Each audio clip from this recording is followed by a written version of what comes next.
Hello friends, स्वागत है आप सबका एक बार फिर से हमारे यूट्यूब चैनल एस्पायरेंट पर। तो फ्रेंड्स, टेस्ट पेपर 9 के पहले पार्ट में हम लोगों ने क्वेश्चन नंबर 1 से 30 डिस्कस कर लिया था। इस पार्ट में हम लोग क्वेश्चन नंबर 31 से आगे डिस्कस करेंगे। तो फ्रेंड्स आइए देखते हैं पहला क्वेश्चन, यानी क्वेश्चन नंबर 31। तो फ्रेंड्स क्वेश्चन नंबर 31 है, कंसिडर द फॉलोइंग स्टेटमेंट्स। आपको 3 स्टेटमेंट दिए गए हैं और आपसे करेक्ट स्टेटमेंट पूछा गया है। तो आइए देखते हैं पहला स्टेटमेंट क्या है। पहला स्टेटमेंट है, the power of judicial review of high courts extends only to the state government. तो फ्रेंड यहीं पर यह स्टेटमेंट गलत हो जाता है, क्योंकि जो जुडिशियल रिव्यू का पावर है फ्रेंड्स वो हाई कोर्ट को और सुप्रीम कोर्ट को दोनों के पास है, और स्टेट गवर्नमेंट और सेंट्रल गवर्नमेंट दोनों के लिए होता है। तो आपका यहीं पर यह स्टेटमेंट इनकरेक्ट हो जाता है। ये आप ओनली देख लीजिए, इसके वजह से ये स्टेटमेंट इनकरेक्ट हो गया। उसके बाद दूसरा स्टेटमेंट देखते हैं। तो फ्रेंड्स दूसरा स्टेटमेंट है, the phrase judicial review is mentioned under article 32 and 226 of the constitution. तो फ्रेंड्स सबसे पहली बात कि जो जुडिशियल रिव्यू टर्म है ये अपने कॉन्स्टिट्यूशन में कहीं भी मेंशन्ड नहीं है। सिर्फ आर्टिकल 32 और आर्टिकल 226 के कुछ प्रोविजंस ऐसे हैं जो आपको सुप्रीम कोर्ट, यानी आर्टिकल 32 में सुप्रीम कोर्ट को ऑथराइज करती है कि आप जुडिशियल रिव्यू कर सकते हैं, और आर्टिकल 226 के कुछ ऐसे प्रोविजंस हैं जो हाई कोर्ट को ऑथराइज करती है, यानी कुछ पावर देती है कि आप जुडिशियल रिव्यू कर सकते हैं। तो ये स्टेटमेंट इसलिए गलत हो गया। उसके बाद थर्ड स्टेटमेंट है, the 42nd amendment act 1976 curtailed the judicial review power of the high court. तो फ्रेंड्स ये बात बिल्कुल सही है। 42वें संशोधन में जो है आपको हाई कोर्ट का जुडिशियल रिव्यू पावर जो है उसको ख़त्म कर दिया गया था, लेकिन तुरंत ही 1977 में 43rd अमेंडमेंट एक्ट आया, जिसके तहत वापस से उसको रिस्टोर्ड कर दिया गया। तो इसलिए ये स्टेटमेंट जो है आपका सही हुआ, पहला दोनों गलत हो जाता है।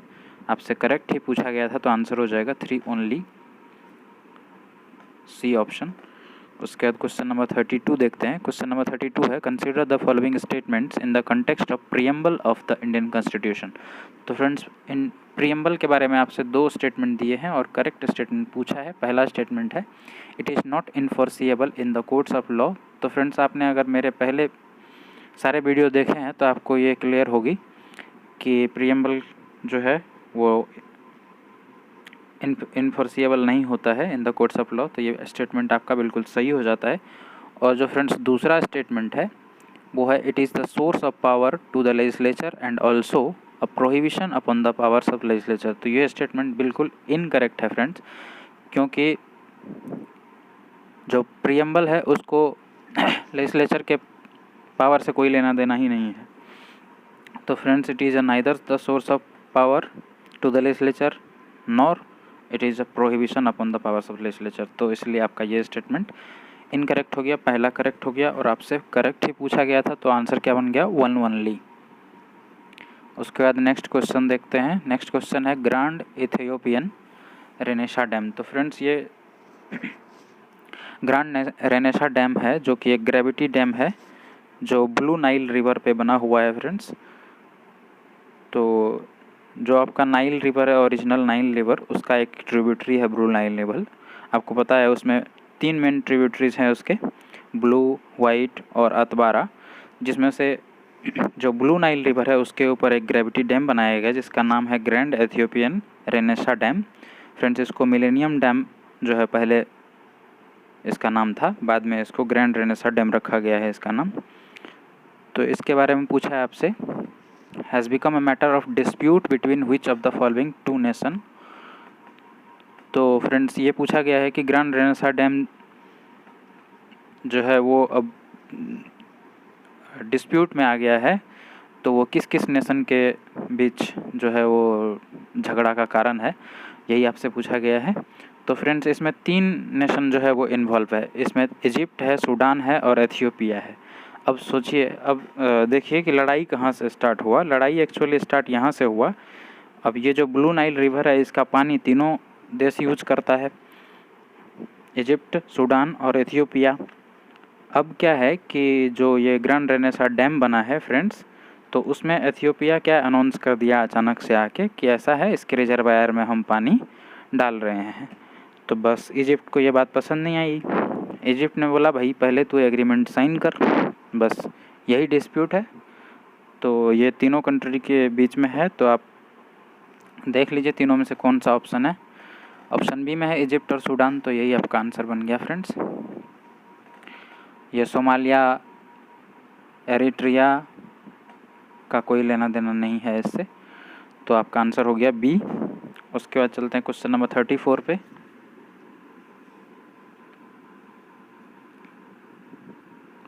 फ्रेंड्स क्वेश्चन नंबर 34 है, consider the following statements with reference to Pradhanmantri फसल बीमा योजना PMFBY, यानी प्रधानमंत्री फसल बीमा योजना के बारे में आपसे 2 स्टेटमेंट दे करके करेक्ट स्टेटमेंट पूछ लिया है। तो आइए देखते हैं। पहला स्टेटमेंट है, it's objective is to encourage farmers to adopt innovative and modern agricultural practice. तो friends this was one of the objective of the प्रधानमंत्री फसल बीमा योजना, तो इसलिए ये आपका करेक्ट हो जाता है स्टेटमेंट। और जो दूसरा स्टेटमेंट है, it is mandatory for only those farmers availing crop loans from the banks. तो फ्रेंड्स ये पहले ऐसा था कि ये जो भी फार्मर्स जो है लोन लिए हुए हैं, यानी कि availing crop loan from the bank, तो ऐसे फार्मर्स के लिए मैंडेटरी था ये प्रधानमंत्री फसल बीमा योजना कि नहीं उनको कराना ही पड़ेगा। और जो नॉन लोनी फार्मर्स थे, यानी कि उनके लिए ये वॉल्यूंट्री था, यानी वो चाहे तो कर भी सकते चाहे तो नहीं कर सकते, ये उसके ऊपर था। लेकिन फ्रेंड्स 2020 में एक न्यू गाइडलाइन इशू किया गया जिसके तहत इसको 100% वॉल्यूंट्री बना दिया फॉर ऑल फार्मर्स। ठीक है, ना किसी के लिए वॉल्यूंट्री किसी के लिए मैंडेटरी, ऐसा कुछ नहीं। अब क्या है, सबके लिए वॉल्यूंट्री है, आपकी मर्जी है, आप चाहें तो बीमा कर ले सकते हैं, आप चाहें तो नहीं ले सकते हैं। 100% voluntary for all farmers, non Loni और लोनी, इसमें किसी का स्पेशल वो नहीं है। तो इसलिए आपका दूसरा स्टेटमेंट जो है इनकरेक्ट हो जाता है, क्योंकि ये पहले का स्टेटमेंट है, पहले के मतलब ये क्वेश्चन अगर 2020 से पहले आया रहता तो ये सही था स्टेटमेंट, अभी के टाइम पे ये स्टेटमेंट गलत हो जाता है। आपका पहला ये स्टेटमेंट जो है वो करेक्ट है, तो आपका आंसर बन गया 1 ओनली। उसके बाद क्वेश्चन नंबर 35 देखते हैं। क्वेश्चन नंबर 35 है, which of the following is the objective of प्रधानमंत्री वाया वंदना योजना। तो फ्रेंड्स प्रधानमंत्री वाया वंदना योजना का सिर्फ इतना एम था कि जो सीनियर सिटीजन्स है उनको सामाजिक और आर्थिक सुरक्षा प्रदान करना। तो उसका ऑब्जेक्टिव ही पूछा है आपसे, उसका मेन ऑब्जेक्टिव यही था, तो आप देख लीजिए। पहला ऑप्शन है, to provide senior citizens belonging to BPL category and suffering from the age related disabilities infirmities with such physical aids and assisted living devices. तो फ्रेंड्स ये जो BPL कैटेगरी वाला सीनियर सिटीजन्स है उसको physical aids and assisted living devices provide करने का जो objective था फ्रेंड्स, ये नेशनल वायुश्री योजना में था, इसमें नहीं था, वाया वंदना योजना में नहीं था। तो पहला ऑप्शन आपका नहीं हुआ। पहला ऑप्शन में जो ऑब्जेक्टिव लिखा गया है ये राष्ट्रीय वायुश्री योजना का है, तो ये आप ध्यान रख सकते हैं। बी ऑप्शन है, to provide social and economic security to senior citizens during old age. तो ये मैंने अभी आपको बताया था, सामाजिक और आर्थिक सुरक्षा प्रदान करना सीनियर सिटीजन्स को, यही मेन ऑब्जेक्टिव था किसका, प्रधानमंत्री वाया वंदना योजना का। तो आपका यही आंसर बन जाएगा फ्रेंड्स। ये देख लीजिए, आपसे पूछा ही गया था प्रधानमंत्री वाया वंदना योजना, तो आपका आंसर क्या हो गया, to provide social and economic security to the senior citizens during old age. उसके बाद बाकी दोनों ऑप्शन भी देख लेते हैं। सी ऑप्शन है, to provide an opportunity to the younger generation to understand the contribution of elderly in building of society and the nation. तो फ्रेंड्स ये जो ऑब्जेक्टिव है ये आपको वायुश्रेष्ठा सम्मान योजना का है, तो ये आप ध्यान दे दीजिए। उसके बाद जो डी ऑप्शन है friends, to improve the quality of life of the senior citizens by providing basic amenities like shelter, food, medical care and entertainment opportunities. तो फ्रेंड्स ये भी आपके integrated programme for older person करके एक आया था योजना, उस योजना का ऑब्जेक्टिव है। तो आपके ये चारों ही ऑप्शन हो गए क्लियर। अब चलते हैं और आंसर बना आपका ऑप्शन बी। उसके बाद चलते हैं क्वेश्चन नंबर 36 पे। तो फ्रेंड्स क्वेश्चन नंबर 36 है, consider the following statements with respect to citizenship amendment act 2019। तो फ्रेंड्स CAA तो लगभग सबको पता ही होगा, क्योंकि इस पे तो बड़ा बवाल हुआ था ना 2019 वाले सिटीजनशिप अमेंडमेंट एक्ट पे। तो बाकी देखते हैं, आपको 2 स्टेटमेंट दिए गए हैं, सॉरी 3 स्टेटमेंट दिए गए हैं और आपसे करेक्ट स्टेटमेंट पूछा गया है फ्रेंड्स। तो आइए देखते हैं पहला स्टेटमेंट है, it provides Indian citizenship to minorities from all the neighbouring countries who entered India illegally. तो फ्रेंड्स ये स्टेटमेंट आपका इनकरेक्ट है, क्योंकि सारे नेबरिंग कंट्री से जो भी माइनॉरिटीज़ या माइग्रेटरीज हमारे यहाँ आए हैं उन सबको सिटीजनशिप इंडिया का नहीं प्रदान किया जाएगा। सिर्फ अगर आप 6 रिलीजन से बिलोंग करते हैं, सिर्फ 3 कंट्रीज़ के, तो आपको इंडिया का सिटीजनशिप प्रदान किया जाएगा। ऐसा उस सिटीजनशिप अमेंडमेंट एक्ट में प्रोविज़न था। तो वो 6 जो रिलीजन है वो हिंदू, सिख, जैन, बुद्ध, पारसी एंड क्रिश्चियन। ये 6 रिलीजन से आप अगर बिलोंग करते हैं, वो भी from Afghanistan, Pakistan and Bangladesh, from this 3 countries, then you will be provided with the citizenship of India. तो ये प्रोविज़न था फ्रेंड्स। ये जो पहला स्टेटमेंट है आपका, ये वाला गलत हो गया। दूसरा स्टेटमेंट है, it exempts the migrants from the adverse penal consequences of the passport act 1920। तो फ्रेंड्स जो पासपोर्ट एक्ट का ये एडवर्स पेनल था, उसको मतलब उसका जो भी माइग्रेंट्स था उसको इस अमेंडमेंट एक्ट से अलग रखा गया है, उसमें इसको इंक्लूड नहीं किया। ये बिल्कुल सही स्टेटमेंट है कि it exempts the migrants from the adverse penal consequences of the passport act 1920। उसके बाद फ्रेंड्स तीसरा स्टेटमेंट है, it provides for the creation of national register of Indian citizens. तो फ्रेंड्स जो NRIC है, national register of Indian citizens, ये CAA act का part नहीं है। ये एक्चुअली 2003 में एक और अमेंडमेंट किया गया था, सिटीजनशिप अमेंडमेंट एक्ट 1955 में। यानी वो तो 1955 तक तो उसका नाम ही हो गया citizenship amendment act, citizenship act 1955।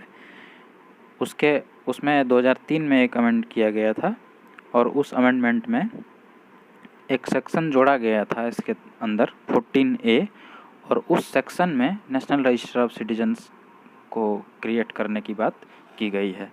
तो इसलिए ये भी स्टेटमेंट आपका इनकरेक्ट हो गया। तो आपका पहला और तीसरा इनकरेक्ट हो गया, दूसरा करेक्ट है, तो आंसर बन गया 2 ओनली, ऑप्शन C। उसके बाद नेक्स्ट क्वेश्चन देखते हैं फ्रेंड्स, क्वेश्चन नंबर 30।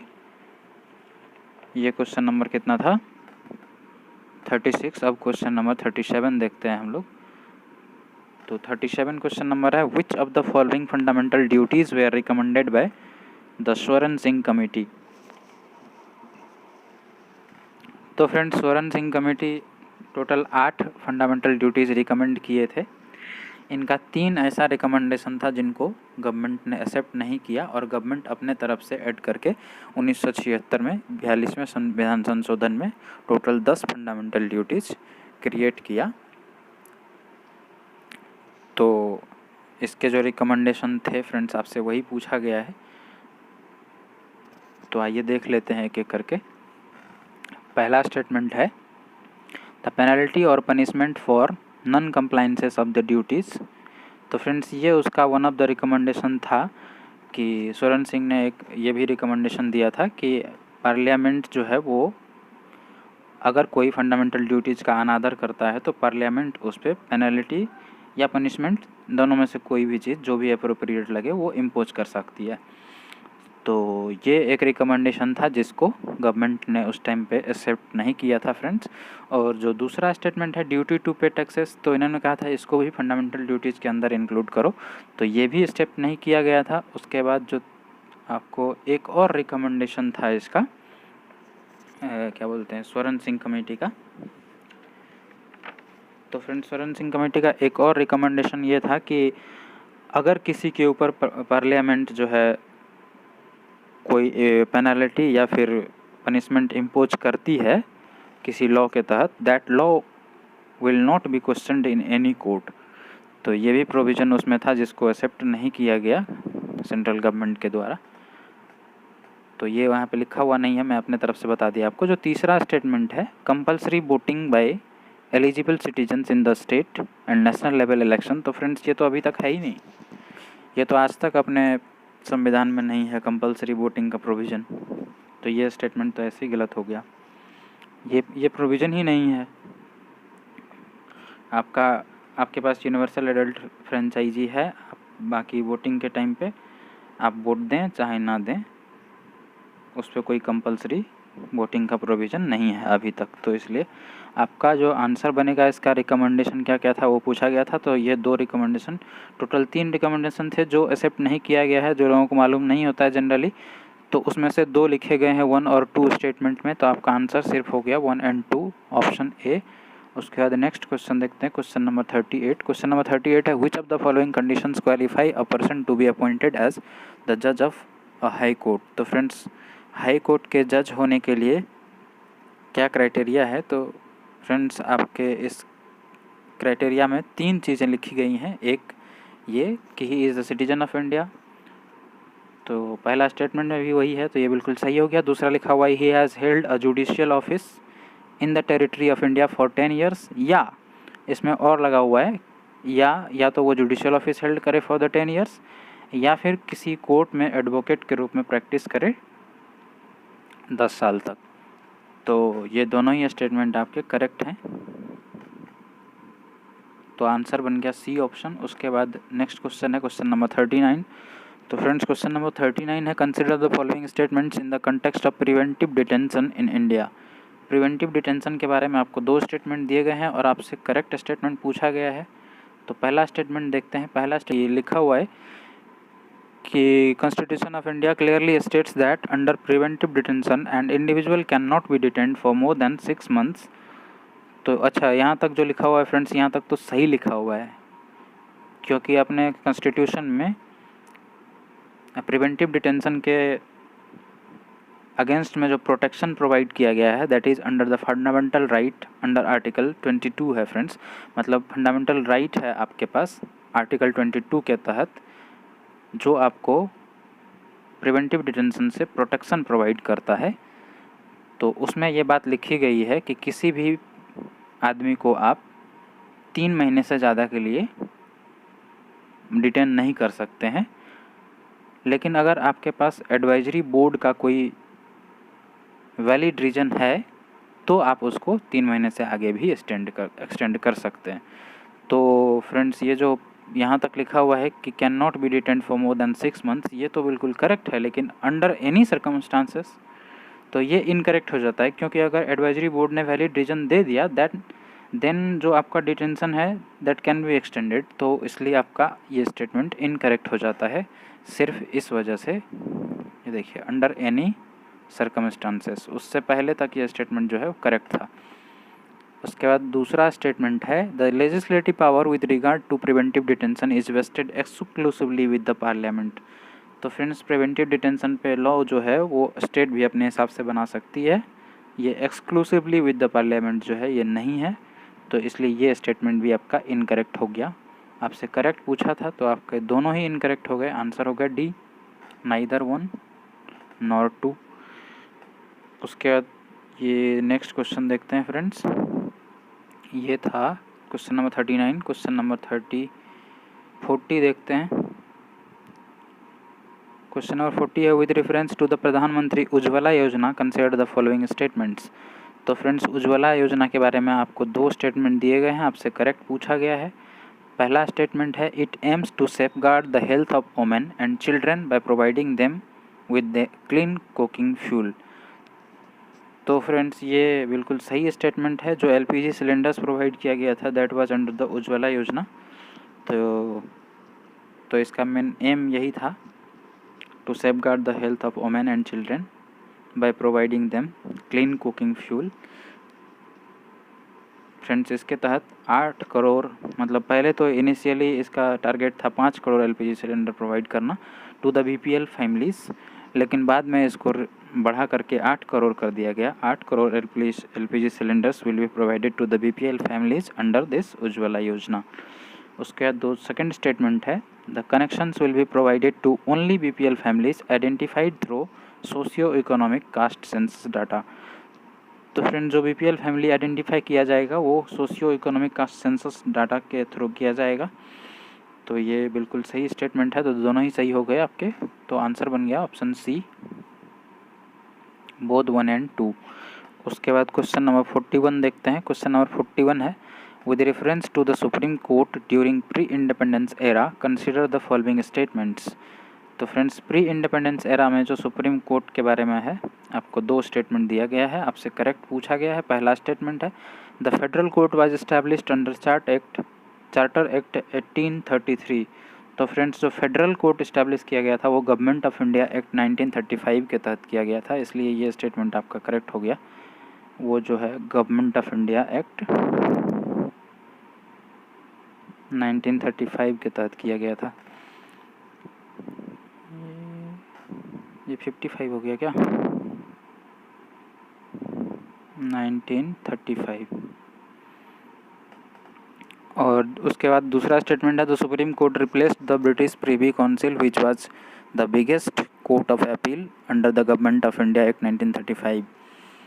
तो फ्रेंड्स ये बिगेस्ट कोर्ट ऑफ अपील जो है ब्रिटिश प्रिवी काउंसिल, ये 1935 एक्ट के तहत नहीं, ये इंडिया के इंडिपेंडेंस के बाद था, तो इसीलिए इसको जो है रिप्लेस कर दिया सुप्रीम कोर्ट ने।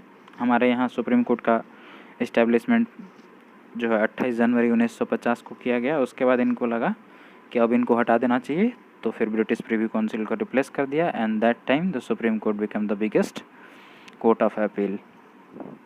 तो आपका ये भी स्टेटमेंट इनकरेक्ट हो गया, पहला भी इनकरेक्ट हो गया, तो आंसर बन गया ऑप्शन डी, नाइदर 1 नॉर 2। उसके बाद नेक्स्ट क्वेश्चन देखते हैं। नेक्स्ट क्वेश्चन है 42, third schedule of the constitution deals with the forms of oath और अफर्मेशन फॉर। तो फ्रेंड्स थर्ड शेड्यूल में किसके किसके शपथ के बारे में जिक्र है वही पूछा गया है आपसे। तो फ्रेंड्स थर्ड शेड्यूल में जो ओथ के बारे में है फ्रेंड्स, वो जो है आपको, जैसे कोई भी कैंडिडेट्स है फॉर द इलेक्शन, वो चाहे स्टेट लेजिस्लेचर हो चाहे फिर पार्लियामेंट के लिए हो, यानी मेंबर ऑफ पार्लियामेंट हो, उसके लिए है, यूनियन मिनिस्टर के लिए है, स्टेट मिनिस्टर के लिए है, हाई कोर्ट और सुप्रीम कोर्ट के जजेस के लिए है, कैग के लिए है। तो अब देख लीजिए ऑप्शन, प्रेसिडेंट के लिए नहीं है friends, chairman of the union public service commission के लिए भी नहीं है। तीसरा स्टेटमेंट है the candidates for the election to the state legislature. तो फ्रेंड्स ये है candidates for the election to the state legislature and also to the parliament, इन दोनों के लिए है, मिनिस्टर्स के लिए भी है, हाई कोर्ट और सुप्रीम कोर्ट के जजेस के लिए भी है और कैग के लिए भी है। तो आपका इसमें सिर्फ ऑप्शन 3 के लिए है, तो आंसर बन जाएगा 3 ओनली, डी ऑप्शन। उसके बाद नेक्स्ट क्वेश्चन है क्वेश्चन नंबर 43। तो फ्रेंड्स क्वेश्चन नंबर 43 है, Indian constitution has adopted the concept of asymmetric federalism, which of the following provisions of the constitution reveal the asymmetric federal characters of the Indian state. तो friends asymmetric, आप federal जो federalism है वो मतलब ये power sharing का बात करता है। तो मान के चलिए आप किसी स्टेट को ज़्यादा पावर दे देते हैं, किसी स्टेट को कम देते हैं, that is asymmetric federalism friends.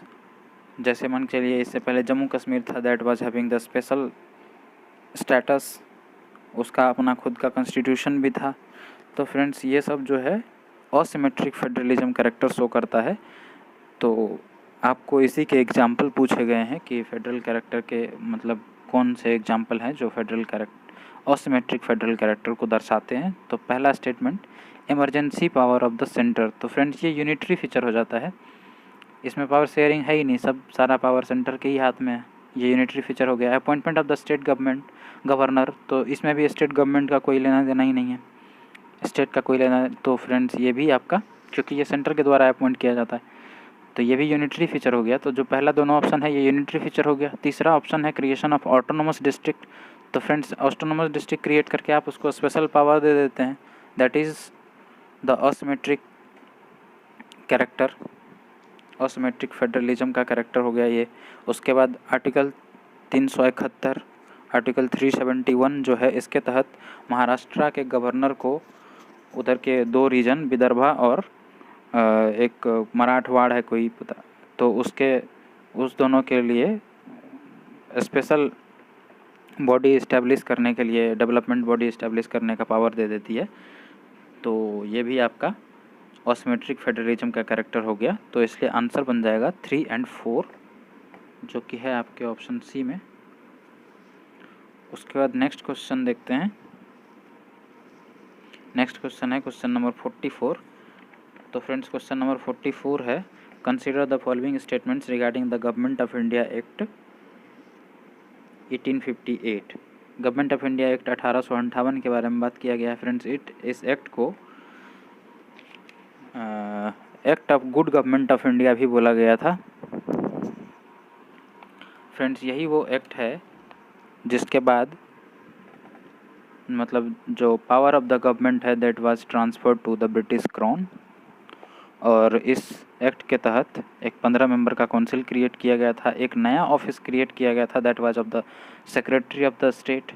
और फ्रेंड्स इसमें जो है डुअल गवर्नमेंट, जो डबल गवर्नमेंट होता था, एक वो कोर्ट ऑफ डायरेक्टर पता ही होगा जो 1773 रेगुलेटिंग एक्ट के तहत इस्टेब्लिश किया गया था। उसके बाद जो बोर्ड ऑफ कंट्रोल है that was establish in Pitt's India act 1784। तो फ्रेंड्स इन दोनों को एबॉलिश कर दिया गया। ये वही एक्ट है 1858। और आपको पता ही है power of the government was transferred to the British crown. तो अब देखते हैं स्टेटमेंट। पहला स्टेटमेंट है, it created a new office of secretary of the state with complete control over the Indian administration. तो फ्रेंड्स ये बिल्कुल सही स्टेटमेंट हो गया। दूसरा statement, it ended the system of double government abolishing the court of director and board of control. तो friends ये दोनों को एबॉलिश कर दिया गया, ये भी स्टेटमेंट बिल्कुल करेक्ट हो गया। उसके बाद तीसरा प्रोविज़न क्या दिखा है, it also ended the activities of East India company as a commercial body. तो फ्रेंड्स ईस्ट इंडिया कंपनी को एज अ कमर्शियल बॉडी 1833 के चार्टर एक्ट में ही एबॉलिश कर दिया गया था। उसी टाइम उसको बोल दिया गया था आज से तुम एडमिनिस्ट्रेटिव बॉडी हो, कमर्शियल बॉडी नहीं हो, यानी अब तुम शासन चलाओ, बिजनेस छोड़ दो। तो ये आपका तीसरा स्टेटमेंट जो है वो इनकरेक्ट हो गया, क्योंकि 1858 के तहत नहीं बल्कि जो कमर्शियल बॉडी के रूप में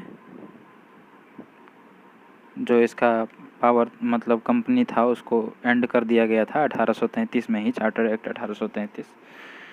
तो आपका ये स्टेटमेंट इनकरेक्ट हो गया। आपसे ये करेक्ट पूछा था तो आंसर बनेगा 1 और 2 ऑप्शन ए। उसके बाद है क्वेश्चन नंबर 45। तो फ्रेंड्स क्वेश्चन नंबर 45 देखते हैं। Consider the following.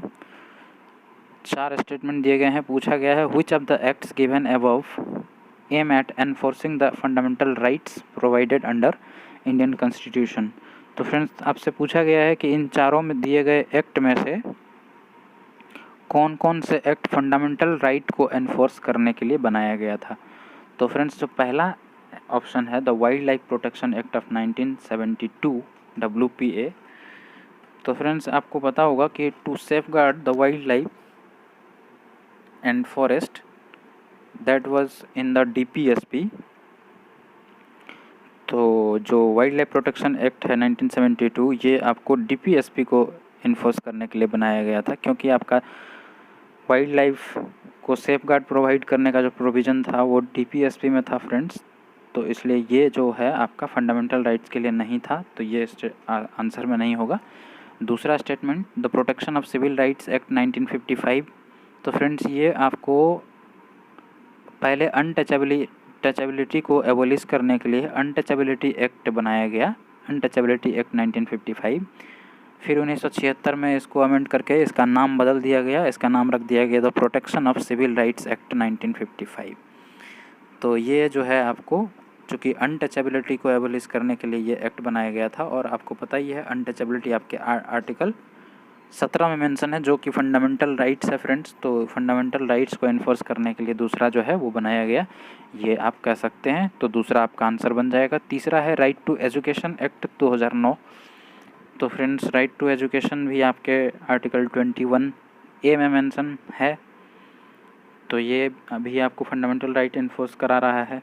उसके बाद जो फोर्थ ऑप्शन है नेशनल सिक्योरिटी एक्ट ऑफ 1980, तो फ्रेंड्स ये भी जो है आपको प्रिवेंटिव डिटेंशन से जो प्रोटेक्शन प्रोवाइड करता है आर्टिकल 222, उसी को इन्फोर्स कराने के लिए नेशनल सिक्योरिटी एक्ट 1980 लाया गया था।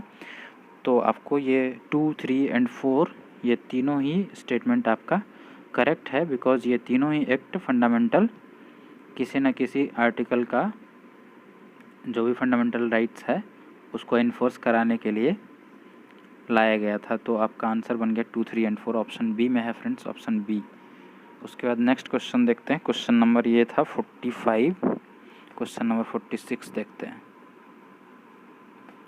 तो क्वेश्चन नंबर 46 है recently which of the following states has granted the industry status to the sports.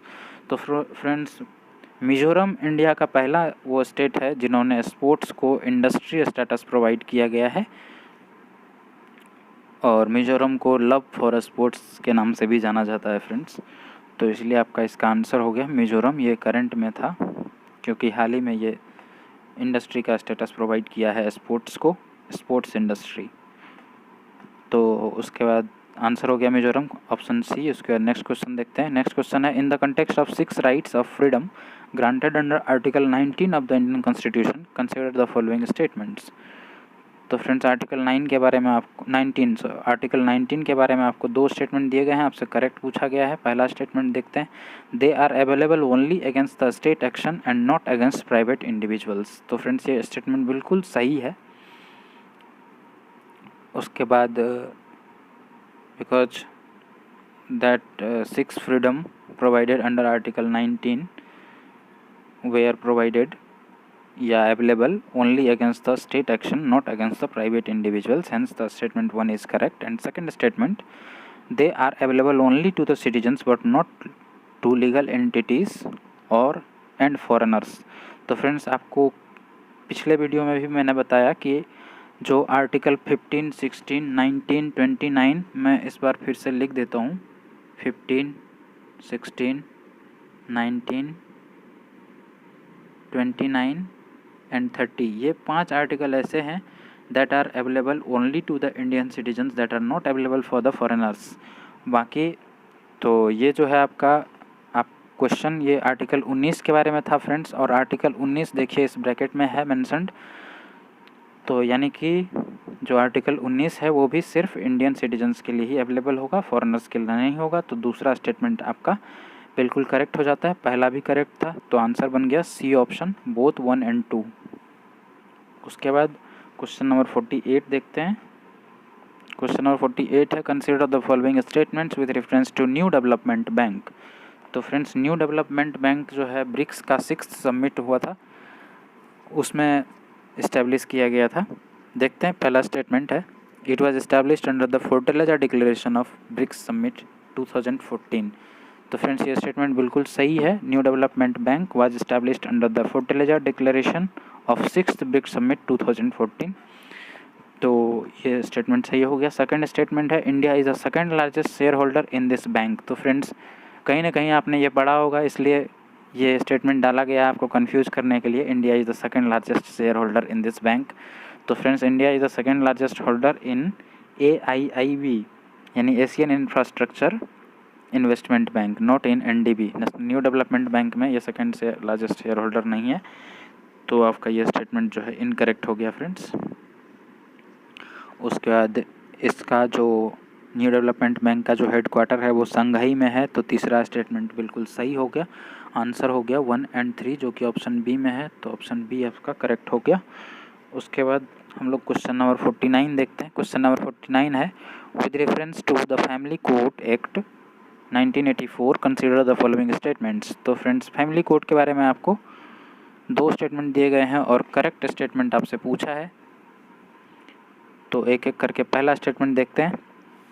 The act make it obligatory on the states government to set up family court in every city और town with a population exceeding 10 lakh. तो friends जिस भी city या town में 10 लाख से अधिक population है वहाँ पर फैमिली कोर्ट इस्टेब्लिश करने के लिए स्टेट गवर्नमेंट को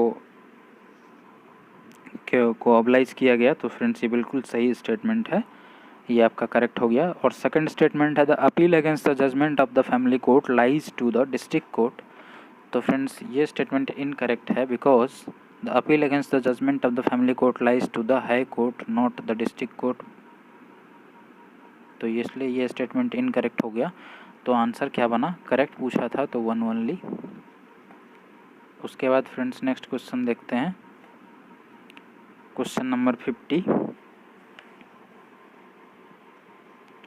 और फ्रेंड्स फैमिली कोर्ट का जो जुरिस्डिक्शन है वो आपको दोनों के लिए है, सिविल और क्रिमिनल दोनों मैटर्स के लिए। उसके बाद क्वेश्चन नंबर 50 देखते हैं। क्वेश्चन नंबर 50 है consider the following amendments to the fundamental rights in part 3 of the constitution.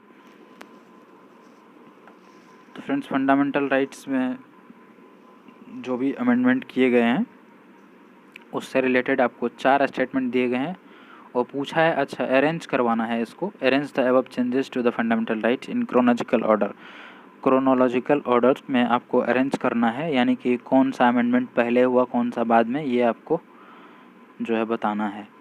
तो फ्रेंड्स पहला स्टेटमेंट है the removal of right to property as the fundamental right under article 31। तो friends ये अगर ये आपको पता होगा कि आर्टिकल 31 में जो फंडामेंटल राइट टू प्रॉपर्टी था आपको उसको रिमूव कर दिया गया था, और जो राइट टू प्रॉपर्टी है अब वो अपने यहाँ फंडामेंटल राइट नहीं है। तो ये जो हुआ था आपको फ्रेंड्स ये 44th अमेंडमेंट एक्ट 1978 में हुआ था। तो ये हो गया आपको 1978 44th अमेंडमेंट एक्ट। उसके बाद जो सेकंड स्टेटमेंट है providing reservation in the educational institution for backward classes under article 16। तो फ्रेंड्स 16 आर्टिकल के तहत जो बैकवर्ड क्लासेस के लिए एजुकेशनल इंस्टीट्यूशन में रिजर्वेशन प्रोवाइड करने की बात की गई थी, that was under 93rd amendment act 2005।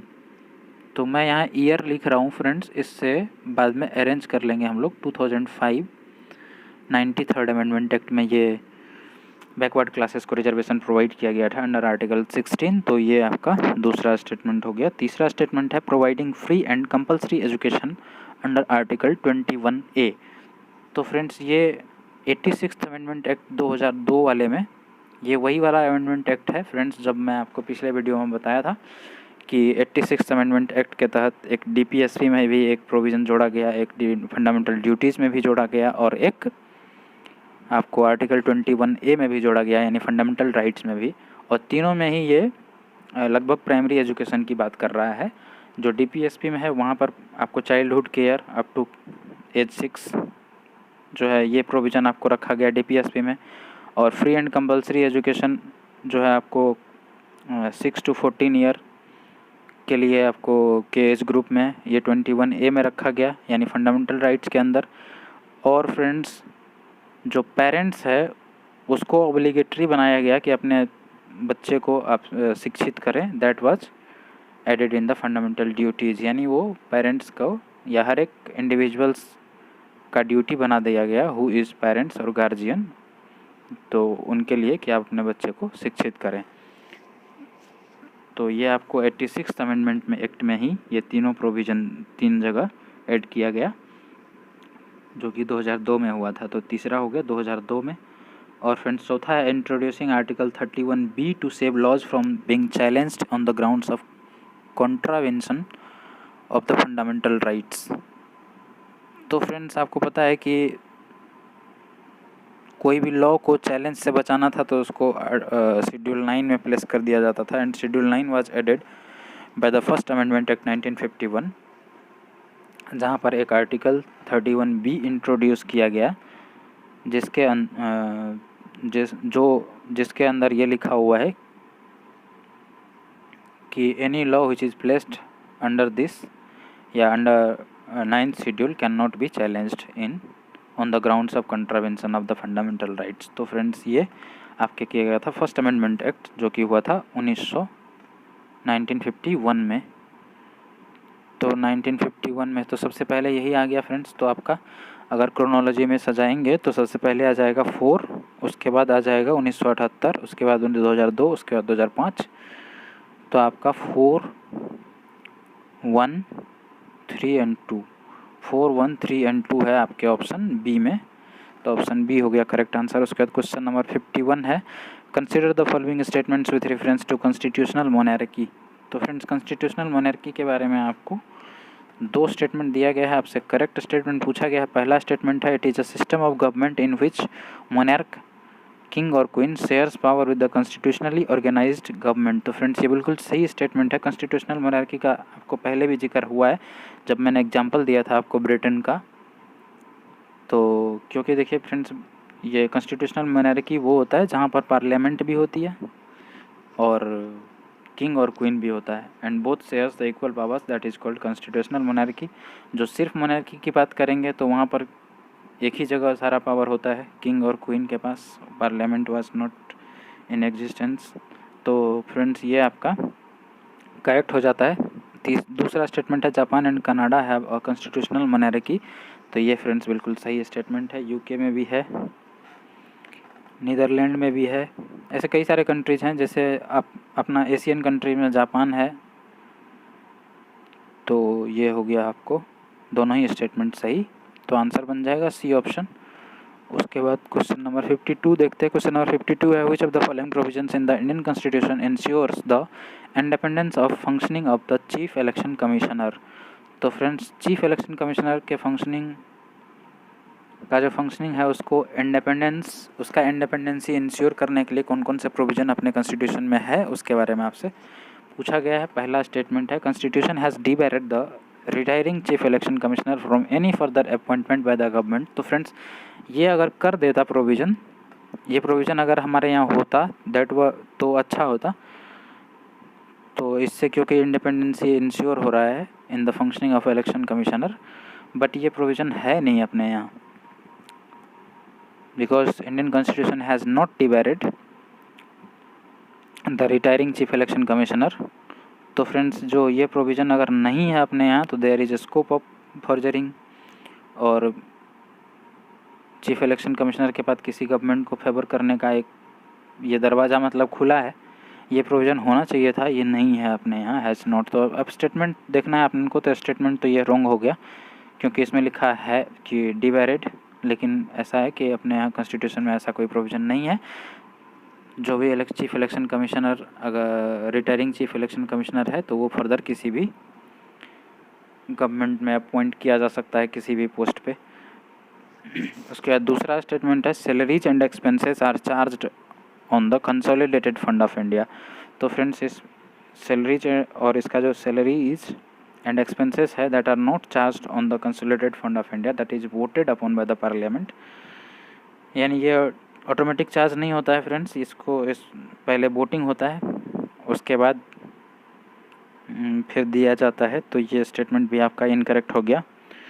और तीसरा स्टेटमेंट है, CEC यानी chief election commissioner is provided with security of tenure. तो फ्रेंड्स ये भी पहले जिक्र हो चुका है किसी वीडियो में कि चीफ इलेक्शन कमिश्नर के पास सिक्योरिटी ऑफ टेन्योर है। बाकी जो कमिश्नर हैं यानी बाकी अभी प्रेजेंट टाइम में जैसे 2 हैं तो उनके लिए सिक्योरिटी ऑफ टेन्योर्स प्रोवाइड नहीं किया गया है हमारे कॉन्स्टिट्यूशन में। तो ये आपका, तो यानी कि इसमें जो प्रोविजंस दिए गए हैं आपको इंडिपेंडेंसी सिक्योर करने वाला सिर्फ एक ही स्टेटमेंट है, तीसरा। तो आपका 3 ओनली आपका आंसर हो जाएगा, क्योंकि सिक्योरिटी ऑफ टेन्योर प्रोवाइड किया गया है तो डर नहीं है किसी का कि किसी के प्रेशर में काम करे। उसके बाद क्वेश्चन नंबर 53 देखते हैं। क्वेश्चन नंबर 53 है, under the constitution of India which of the following is not mentioned in the DPSP। तो फ्रेंड्स नीचे आपको 4 स्टेटमेंट दिए गए हैं, आपसे पूछा गया है कि कौन से DPSP में मेंशन नहीं किया गया है। जो नहीं किया गया है उसको छांटना है। तो पहला स्टेटमेंट है, to provide adequate facilities for instruction in the mother tongue at primary stage of education. तो फ्रेंड्स ये आपके 350 आर्टिकल 350A में ये प्रोविज़न है। और आपको पता है कि DPSP आपके आर्टिकल 36 से लेकर के 50 तक ही है, तो 350 तो DPSP है ही नहीं। तो ये आपके DPSP में नहीं है, वही आपसे पूछा गया है। तो आपका आंसर 1 तो बन गया। सेकेंड है to prohibit the consumption of intoxicating drinks. तो फ्रेंड्स ये आपके डीपीएसपी के गांधीयन प्रिंसिपल में इंक्लूड किया गया है। आपको पता है डीपीएसपी को 3 कैटेगरी में बांटा गया है, सोशलिस्ट प्रिंसिपल, गांधीयन प्रिंसिपल और इंटेलेक्चुअल लिबरल प्रिंसिपल। तो ये वाला जो प्रोविज़न है to prohibit the consumption of intoxicating drinks, तो फ्रेंड्स ये आपके गांधीयन प्रिंसिपल में इंक्लूडेड है। उसके बाद जो तीसरा स्टेटमेंट है to promote the voluntary formation of cooperative societies, that is also included in the Gandhian principles of the DPSP friends. तो ये दोनों आपके इंक्लूडेड हैं। आपसे वो पूछा गया है जो नहीं है। जो फोर्थ है to take into account the claims the scheduled tribes in making appointments to services of the union. तो फ्रेंड्स ये आर्टिकल 335 में आपके प्रोवाइड किया गया है, आर्टिकल 335 में ये भी डीपीएसपी का पार्ट नहीं है। तो आपका आंसर बन जाएगा 1 और 4, क्योंकि आपसे पूछा गया था वो प्रोविज़न बताइए नीचे दिए गए में से जो डीपीएसपी में मेंशन नहीं है। तो आपके 1 और 4 जो ये है 1 नंबर वो और जो 4 है स्टेटमेंट वो, ये दोनों प्रोविजंस आपके डीपीएसपी में मेंशन नहीं है। ये ऊपर वाला जो है 1 नंबर में वो 350 ए में मेंशनड है और जो 4th ऑप्शन में है that is mentioned in article 335। तो फ्रेंड्स आपका आंसर 1 और 4 हो गया और 1 और 4 है आपके ऑप्शन ए में। तो ऑप्शन ए जो है आपका करेक्ट आंसर हो गया। उसके बाद क्वेश्चन नंबर 54 देखते हैं। डबल स्ट्रॉइड रीडायरेक्शन टेस्ट यानी dart mission is recently seen in news is an. तो फ्रेंड्स जो ये डार्ट मिशन है ये एक्चुअली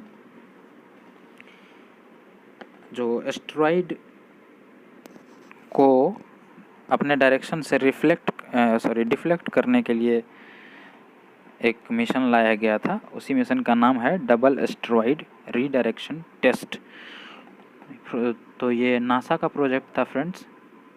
तो जो आपके डी ऑप्शन में मेंशन्ड है देख लीजिए, mission to protect earth from an asteroid strike, यानी इसका मेन जो एम था वो ये था कि जो भी एस्ट्रॉइड अगर हमारे अर्थ की तरफ आ रहा है तो उसके डायरेक्शन को डिफ्लेक्ट कर देना है ताकि वो हमारे अर्थ पे नहीं कहीं और जाके गिरे, किसी दूसरे ग्रह पे जाके गिरे। तो उसका आंसर इसलिए डी ऑप्शन हो गया। उसके बाद नेक्स्ट क्वेश्चन है क्वेश्चन नंबर 55। क्वेश्चन नंबर 55 है which of the following is correct with reference to the vesting of the lands, minerals and other things of the value underlying the ocean within the territorial waters और the continental shelf of India. तो friends ये जो यानी कि अगर territorial within the continental shelf of India है या territorial waters में है तो फ्रेंड्स ये आपके सारे रिसोर्स जो हैं that is vested in the union होता है। तो इसलिए ऑप्शन इसका डी जो है वो करेक्ट हो जाएगा। तो फ्रेंड्स ये था क्वेश्चन नंबर 55। आज यहीं तक, मतलब इस वीडियो में यहीं तक रहने देते हैं। कुछ लोगों का ये शिकायत भी था कि वीडियो लंबा होता है, तो बाकी 56 से आगे हम लोग नेक्स्ट पार्ट में डिस्कस कर लेंगे। Okay friends, thank you.